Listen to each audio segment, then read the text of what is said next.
বুদ্ধবাবুদের মতন মুখ্যমন্ত্রী আমরা খুঁজে পাবো না, আর পাইনি। খুবই ভালো ছিলেন এবং ওনার চিন্তাধারা শিল্পের প্রতি, কৃষি আমাদের ভিত্তি, শিল্প আমাদের ভবিষ্যৎ, এই যে ডায়লগটা সেই সময় বহু প্রচারিত হয়েছে। আমরা ওই স্লোগানের উপর আকৃষ্ট হয়েছিলাম।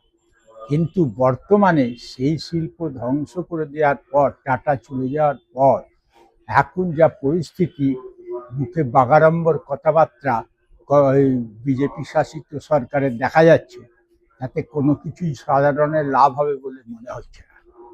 ক্ষমা করবেন বুদ্ধদেব ভট্টাচার্য, আমরা বোধহয় আপনাকে ডিজার্ভ করি না। আপনার দেখানো পথে যদি সত্যি বাঙালি চলতো, এখনো যদি চলে, অনেকটা শেষ হয়ে গিয়েছে, সবটা এখনো ধ্বংস হয়নি, তাহলে বোধহয় আখেরে সিপিএম, বিজেপি, তৃণমূল কংগ্রেস, হিন্দু, মুসলিম, খ্রিস্টান, জৈন, ঈসাই নির্বিশেষে, বাঙালি অবাঙালি নির্বিশেষে পশ্চিমবঙ্গের লাভ। নমস্কার, আপনারা দেখছেন কবির সৌরভের ইউটিউব চ্যানেল। আজকে বিশেষ দিন, আজকে অনেকের কাছে শোকের দিন, ভয়ঙ্কর শোকের দিন। ব্যক্তিগত ক্ষতি অনেকে মনে করেন, আবার অনেকের কাছে খুব দুর্ভাগ্যজনক হলেও আজকে আনন্দের দিন। বুদ্ধদেব ভট্টাচার্য, আমাদের প্রাক্তন মুখ্যমন্ত্রী রাজ্যের, আজকে প্রয়াত হয়েছিলেন। রবীন্দ্রনাথ এবং বুদ্ধদেব ভট্টাচার্য দুই প্রবাদ প্রতিম বাঙালি, আমি তুলনা করছি না, কিন্তু আজকে দুজনেই আমাদের মধ্যে নেই।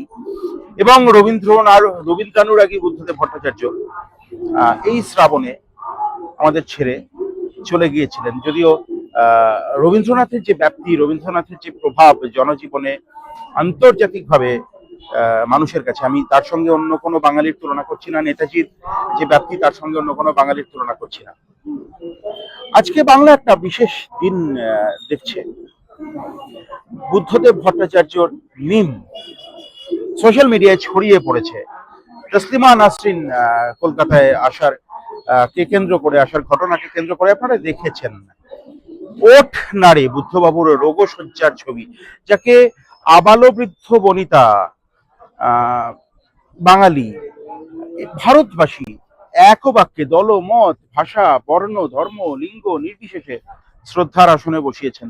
সেই বুদ্ধদেব ভট্টাচার্য সম্পর্কে আজকে একদল মানুষ সোশ্যাল মিডিয়ায় বলেন, ওঠ নাড়ে, দেখে যা রে, তসলিমা ফিরে এলো। তসলিমা নাসরিন নিজেই বিষয়কে কিভাবে নিয়েছেন আমি যদিও জানতে পারিনি, কিন্তু বাঙালির এই অধঃপতন কি বুদ্ধবাবু দেখে না যেতে হয়ে ভালো হয়েছে? শেষ জীবনে তিনি দৃষ্টিশক্তি হারিয়েছিলেন। অনেকবার তাকে তার সহকর্মীরা, তার কমরেডরা প্রকাশ করা, সীতারাম ইয়েচুরি, সীতারামও আজকে আমাদের মধ্যে নেই, মোহাম্মদ সেলিম, রাজ্যের নেতারা, বিমান বসু তার চোখের চিকিৎসা করার কথা তাকে বলেছিলেন, তিনি করাননি। তারপরে আমরা জানতে পেরেছিলাম, টেকনিক্যাল দিক আমি জানি না, সেটা বিশেষজ্ঞরা বলতে পারবেন, কিন্তু তার করনিয়া যাতে কাজে লাগে, যার জন্য তিনি চোখের চিকিৎসা করাননি। এই ত্যাগ, এই তিতিক্ষা ভাবা যায় না। বুদ্ধদেব ভট্টাচার্য সম্পর্কে তাকে মানুষ হিসেবে ইভালুয়েট করার জন্য যে যোগ্যতা থাকা দরকার, আমি নতমস্তকে স্বীকার করছি, সেই যোগ্যতা আমার নেই। আমি একদম নির্মোহ হয়ে এই কথা বলছি। একটা মানুষের ক্ষমতার শীর্ষে থেকে আজকে কাউন্সিলর হওয়ার জন্য, আজকে পঞ্চায়েত প্রধান হওয়ার জন্য, পঞ্চায়েত সদস্য হওয়ার জন্য মানুষের মধ্যে যে পরিমাণ আকাঙ্ক্ষা আপনারা দেখতে পান। একটা মানুষ দীর্ঘ 34টা বছর ক্ষমতার শীর্ষে থেকে এবং 10 বছর রাজ্যের প্রশাসনিক প্রধান হওয়ার পরেও যে বিরল ত্যাগ, তিতিক্ষার নজির রেখেছেন, আমার মনে হয় বাঙালির এই সময়ের ইতিহাস যখন লেখা হবে, তা তখন প্ল্যাটিনামের অক্ষরে লেখা থাকবে। বুদ্ধদেব ভট্টাচার্য কেন স্মরণীয়?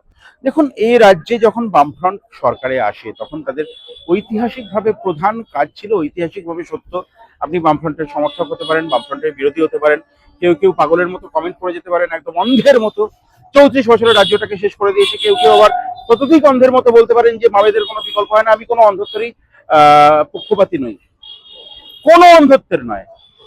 যা বলবো তার পিছনে যুক্তি থাকতে হবে, তার বস্তুনিষ্ঠ কারণ থাকতে হবে। যে ভাঙা রাজ্যকে, যে অন্ধকার রাজ্যকে আলোর দিশা বামফ্রন্ট 34 বছরে দেখিয়েছিল, প্রধান কাজ ভূমি সংস্কার এবং ক্ষমতার বিকেন্দ্রীকরণ। আমি যে এখন এই জায়গাটায় দাঁড়িয়ে আছি, স্টেশন চত্বর, আপনার ট্রেনের অ্যানাউন্সমেন্ট শুনতে পাচ্ছেন, কাজে কর্মে আমাদেরকে ঘুরে বেড়াতে হয়। এই যে বিস্তীর্ণ জায়গা আপনারা দেখছেন, অসংখ্য মানুষের এখানে রুটি রুজি ছিল, দোকান ছিল, এই সাধারণ মানুষের সঙ্গে কথা বললেই বোঝা যায়। সমস্ত দোকান ভেঙে ধ্বংসস্তূপে পরিণত হয়েছে জায়গাটা, এবং অভিজ্ঞতা কম বেশি আপনাদের সকলের। এবং খুব অবাক করার মতো বিষয় হলো, আদৌ অবাক হওয়ার মতো নয় হয়তো, আমি জানি না কি বলবো, অনেক অবাঙালি মানুষ, বিহারি, উত্তরপ্রদেশের মানুষ এসব জায়গায় স্টেশন চত্বরে তারা চায়ের দোকান, লিট্টির দোকান, ওই একটু তেলে ভাজার দোকান, একটু ওই ঘুগনি টুগনি, একটু সিগারেটের বিড়ির ছোট্ট ছোট্ট গুমটি, এসব করে তারা পেট চালাতেন। বিশ্বাস করুন, তারা চুরি করতেন না, তাদেরকে কোনো স্টিং অপারেশনে দেখা যায়নি হাত পেতে টাকা নিতে। পরিশ্রম করে গরিব মানুষের, আমাদের মতো সাধারণ মানুষের যারা 5 টাকায় চা খেতে চাই, 5 টাকায় চা খেতে আমাদের সুবিধা হয়, কারণ আমরা তো সেই রোজগার করি না যে আমরা কোনো ব্র্যান্ডেড কোনো আউটলেটে গিয়ে একটু 100 টাকা দিয়ে, 150 টাকা দিয়ে, 200 টাকা দিয়ে কফি খাবো, চা খাবো, একটু 5 টাকার চা, খিদে পেয়েছে একটা বিস্কুট কিনে খাবো। সমস্ত ধূলিসাৎ হয়ে গেছে। ঠিক এই জায়গায় বুদ্ধদেব ভট্টাচার্য তিনি বলতে পারেন, বুদ্ধদেব ভট্টাচার্য, যে এক বাক্যে সরিয়ে দিন তৃণমূলকে, এক বাক্যে সরিয়ে দিন। ভাবুন সেই সমস্ত বেকার ছেলেদের কথা, যারা ইংরেজিটা জানে, যারা কম্পিউটারটা জানে, যারা পড়াশোনাটা জানে, যারা টেকনিক্যালি স্কিল্ড, তাদেরকে আবার ব্যাঙ্গালোরে ছুটতে হবে। বামফ্রন্ট সরকার, জ্যোতিবাবুর সরকার এসে যে প্রথম ঐতিহাসিক ঘোষণা যে রাইটার্স থেকে সরকার পরিচালনা হবে না, ক্ষমতা পরিচালনা হবে একদম প্রান্তিকতম মানুষটার কাছ থেকে, যারা চিরকাল বঞ্চিত, শোষিত, অবহেলিত, তারা ক্ষমতার কেন্দ্রে বসবে। আমলাতন্ত্রকে সরাসরি চ্যালেঞ্জ করা এই যুক্তরাষ্ট্রীয় কাঠামোর মধ্যে ঐতিহাসিক কাজ। আমি দায়িত্ব নিয়ে বলছি, আপনি যার খুশি সমর্থন হন, আপনি অস্বীকার করতে পারেন না। কেউ কমেন্ট করে ফেলতে পারেন এখানে যে 34 বছরে তো রাজ্যটাকে শেষ করে দিয়েছে, সে আপনার কমেন্ট করার স্বাধীনতা আছে, আপনি করতেই পারেন। ঐতিহাসিক ভাবে কথা বলতে হবে তো, বস্তুনিষ্ঠ ভাবে কথা বলতে হবে তো। কৃষিতে, ধান উৎপাদনে, আলু উৎপাদনে, মাছে, বিভিন্ন জায়গায় আমরা যখন একদম প্রথমে যখন দেখা গেল রাজ্যটা স্বনির্ভর হলো, আস্তে আস্তে একের পর এক শিল্প গড়ে উঠতে থাকলো। যারা বলেন যে বামফ্রন্ট শিল্প করেনি, সে বলতে পারেন, কোনো অসুবিধা নেই। কিন্তু বক্রেশ্বর তাপ বিদ্যুতের কথা আপনি বলুন, হলদিয়া পেট্রোকেমিক্যালস এর কথা আপনি বলুন, কলকাতার সল্টটেক শিল্পনগরীর কথা আপনারা বলুন, বা আরো অজস্র সেতু, মানে পরিকাঠামো, তৃতীয় হুগলি সেতু, নিবেদিতা সেতু, একের পর এক সেতু, কতগুলো সেতু হয়েছিল, গৌরাঙ্গ সেতু, ঈশ্বরগুপ্ত সেতু, মানে কত অজস্র সেতু, কৃষক সেতু, একের মানে পরিকাঠামোকে কিভাবে তৈরি করা যায়। উন্নয়ন মানে তো এই দেখতে পাবেন এখানে কি আই লাভ ওইসব দেওয়া থাকে, এই ত্রিফলা দেওয়া থাকে, এই সমস্ত তো নয়। এই ছেলে ভরানো গল্প করে তো লাভ নেই। একটা রং করে দিলাম, তাতে আবার কাটপানি খেলাম, এটা তো উন্নয়ন নয়। একটা সময় ওই রাস্তা জুড়ে খড়গ হাতে দাঁড়িয়েছে উন্নয়ন দাঁড়িয়েই ছিল, শঙ্খ ঘোষ কত যন্ত্রণার জায়গা থেকে লিখতে হয়েছিল। সেই ভাঙা রাজ্যটাকে আস্তে আস্তে আস্তে আস্তে গড়ার পরে নতুন করে শিল্পায়নের যে শুরুয়াতটা হয়েছিল, আচ্ছা কিছুদিন আগেই তো আমার প্রতিবেদনে বলেছিলাম 1995 সালে প্রথমবার ভারতবর্ষের জন্য মোবাইল ফোন নোকিয়া কোম্পানি ব্যবহার করা হয়েছিল।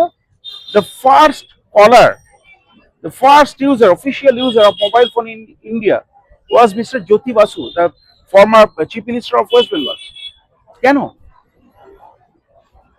এই যে সল্ট লেক, এই যে রাজারহাট, আজকে নিউ টাউন শ্মশান হয়ে গিয়েছে, রাস্তাঘাট হয়েছে, একটা গেট হয়েছে, বিশ্ব বাংলা গেট, রেস্তোরাঁ হয়েছে, পরিকাঠামো, জিডিপি বেড়েছে। সেই জায়গায় দাঁড়িয়ে আজকে বুদ্ধবাবু যখন এই নতুন করে শিল্পায়নের জোয়ার, আপনাদের মনে থাকবে, আমার তো বয়সে আমি নবীন, আমার দর্শক অনেকে আছেন যারা আমার থেকে অনেক সিনিয়র। ভিডিওকনের প্রকল্প, তাব্বির জিন্দালদের ইস্পাত কারখানা, আজকে ইস্পাত কারখানার কি খবর শালবনীতে, ভিডিওকনের প্রকল্প, সালিম গোষ্ঠীর প্রকল্প, তাপবিদ্যুৎ প্রকল্প কাটোয়ার, সিঙ্গুর, নয়াচরের কেমিক্যাল হাব, ভাবুন তো একবার। আজকে আপনি যখন দুর্গাপুর হাইওয়ে দিয়ে যাবেন, তখন রাস্তার দুপাশটা দেখে আপনার শ্মশান মনে হয় না, আপনার কান্না পায় না? শুধুমাত্র সিপিএম পরিবারের ছেলেমেয়েরা সেখানে চাকরি পেত না, তাই নাকি?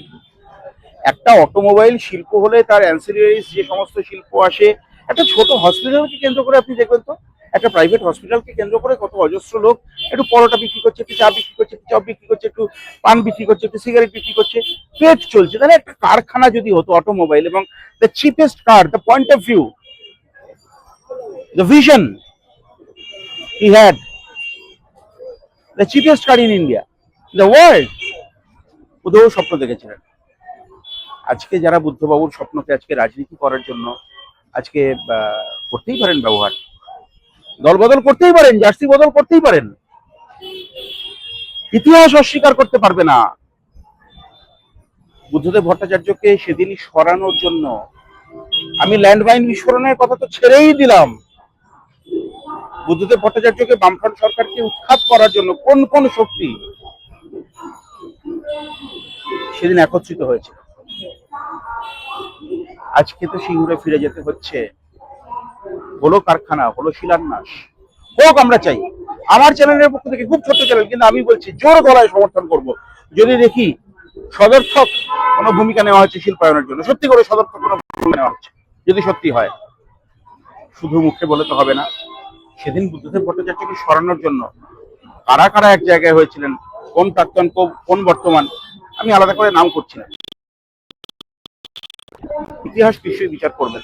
বুদ্ধদেব ভট্টাচার্যের ধুতিতে রক্তের ছিটে, বুদ্ধদেব ভট্টাচার্যের পশ্চাৎ দিয়ে রক্ত বেরিয়ে আসছে। ইতিহাস সবাইকে মনে রাখবে, বুদ্ধদেব ভট্টাচার্যকে ইতিহাস মনে রাখবে। আজকেও যারা, যে ছেলেটা যে মেয়েটা আইটি সেলের হয়ে কাজ করে বুদ্ধবাবুর মিম করছেন, কুৎসিত মিম, রোগশয্যাশায়ী বুদ্ধদেব ভট্টাচার্যের ছবি নিয়ে ওঠ নাড়ে লিখছে, বুদ্ধদেব ভট্টাচার্য কিন্তু তার কথাও ভেবেছিলেন। হি ওয়াজ এ ভিশনারি। ক্ষমা করবেন বুদ্ধদেব ভট্টাচার্য, আমরা বোধহয় আপনাকে ডিজার্ভ করি না। আপনার দেখানো পথে যদি সত্যি বাঙালি চলতো, এখনো যদি চলে, অনেকটা শেষ হয়ে গিয়েছে, সবটা এখনো ধ্বংস হয়নি, তাহলে বোধহয় আখেরে সিপিএম, বিজেপি, তৃণমূল, কংগ্রেস, হিন্দু, মুসলিম, খ্রিস্টান, জৈন, ঈসাই নির্বিশেষে, বাঙালি অবাঙালি নির্বিশেষে পশ্চিমবঙ্গের লাভ। আপনার মতামত আপনি জানান। আমাদের বুদ্ধবাবুদের মতো মুখ্যমন্ত্রী আমরা খুঁজে পাবো না, আর পাইনি। খুবই ভালো ছিলেন, আমাদের হকার ভাইদের কোনো অসুবিধা হতো না, দীর্ঘদিন ধরে আমরা কর্মস্থলে করে খেতাম, আমাদের উপরে কোনো রকমের আপদ বিপদ আসতো না। এখন আমরা বিরাট এতে আছি, কষ্টতে আছি, আমাদের জীবনযাপন কাটতে খুবই আমাদের অসুবিধা হচ্ছে, আমাদের ছোট ছোট বাচ্চাদের নিয়ে ঘর সংসার করা খুবই অসুবিধা হচ্ছে। সরকার যদি আমাদের পুনর্বাসন দেয় তাহলে আমরা খুবই হব। বুদ্ধবাবুর মতন লোক আর পাওয়া যাবে না পৃথিবীতে। বাবুর মতো মানে ভদ্র, মার্জিত, অতীব ভদ্র কমরেড পাওয়া মুশকিল আছে। সেই সময় 2002 সালে যে পরিস্থিতিতে বুদ্ধদেব বাবু দায়িত্ব নিয়েছিলেন, এবং ওনার চিন্তাধারা শিল্পের প্রতি, কৃষি আমাদের ভিত্তি, শিল্প আমাদের ভবিষ্যৎ, এই যে ডায়লগটা সেই সময় বহুল প্রচারিত হয়েছে, আমরা ওই স্লোগানের উপর আকৃষ্ট হয়েছিলাম। কিন্তু বর্তমানে সেই শিল্প ধ্বংস করে দেওয়ার পর, টাটা চলে যাওয়ার পর, এখন যা পরিস্থিতি, মুখে বাগাড়ম্বর কথাবার্তা বিজেপি শাসিত সরকারের দেখা যাচ্ছে, তাতে কোনো কিছুই সাধারণের লাভ হবে বলে মনে হচ্ছে না। কারণ এখনো পর্যন্ত কোনো শিল্পের একটাও ইন্ডিয়ান অর্ডার পাওয়ার লক্ষণ আমরা দেখতে পাচ্ছি না। কবে হবে কেউ নিশ্চয়তা দিতে পারছে না।